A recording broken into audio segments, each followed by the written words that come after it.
پورا انصاف ملنا ہے جی. لیکن آپ کی پارٹی جو ہے اس نے وہی پالیسی اپنائی ہے جو وہ ماضی میں اپناتی رہی ہے، اس سے فرق نہیں کیا. یہ میری رائے ہے. جی. میں شائق عثمانی صاحب عدلیہ کے رول کے بارے میں، کیونکہ یہ ایک نیا ٹرائکا ہے جس کو آپ کہیں بھی انکار بھی کریں تو شاید وہ انکار ممکن نہ ہو. وہ صدر 58-2 کے بعد وہ ٹرائکا والا رول اپنا لوز کر چکا ہے. وہ رول اب چیف جسٹس کے پاس آ گیا افتخار چودھری صاحب کے بعد. اس کو اب کیسے بیلنسنگ ایکٹ میں کہیں نہ کہیں تو اداروں کا اپنا رول وضع کرنا ہے.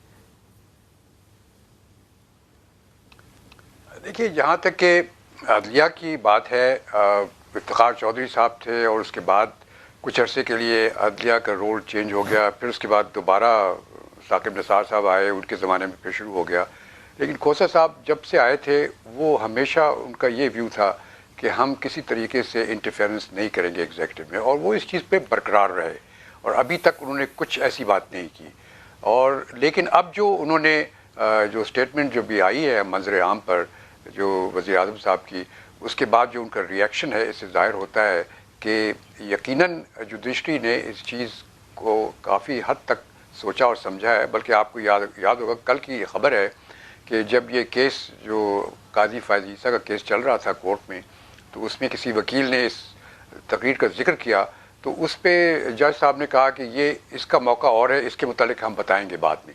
تو اس کے مطلب جوڈیشری نے اس چیز کو سوچا سمجھا اور سمجھا کہ کچھ ایسے حربے استعمال ہو رہے ہیں جس میں کہ جوڈیشری کو بھی روکنے کی کوشش کی جائے گی. یہ یقینی طور پہ سامنے بات آ گئی ہے. اب اس صورت میں جوڈیشری کا کیا ریئیکشن ہوگا اور وزیر اعظم کا اس پر کیا ریئیکشن ہوگا. اگر وزیر اعظم کا ریئیکشن اس پر اسی طرح کا رہا ایگریسو، تو یقیناً حالات بہت خراب ہوں گے اور پھر وہ ایک جو دو ادارے ہیں ان میں پرابلم شروع ہو جائیں گے. یہ تو بات سامنے نظر آ رہی ہے. اب دیکھنا ہے کہ دونوں وزیر اعظم کی طرف سے وہ ان کو تو چاہیے کہ وہ ایک قسم کی انڈائریکٹلی معافی مانگے اور اس معاملے کو رفع دفع کریں. اگر نہیں کیا تو یقیناً پرابلمس کھڑے ہو جائیں گے. اچھا، یہ میرے خیال میں یہ کافی مشکل بات ہے، بتا رہے ہیں یہ ہونے نہیں جا رہا. میں راجہ صاحب آپ سے چاہوں گا، is there any easy way out جس میں ادارے اپنا انڈرسٹینڈ کریں کہ ان کی لمٹس کیا ہیں، کانسٹیٹیوشنل ڈیفائنڈ رول کیا ہیں، خود کو اس تک کنفائن کریں؟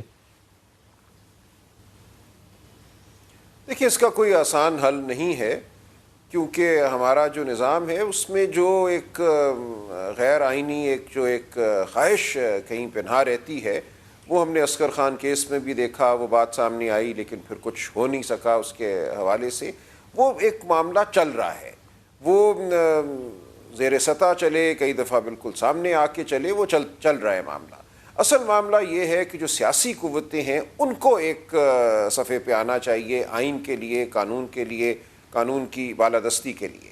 اب ہم نے دیکھا ایک سیالکوٹ میں معاملہ ہوا، ایک بہیمانہ قتل ہوا ایک خاندان کا، وہ معاملہ بھی کہیں گم ہو گیا، رفع دفع ہو گیا، حکومت ہمیں بے بس نظر آئی. یہ وہ معاملات ہیں جو پتہ دیتے ہیں کہ اصل طاقت میں تفاوت جو ہے وہ کہاں ہے، اور اس کے نتیجے میں جو معاملات منظر عام پر آتے ہیں وہ کیوں منظر عام پر آتے ہیں.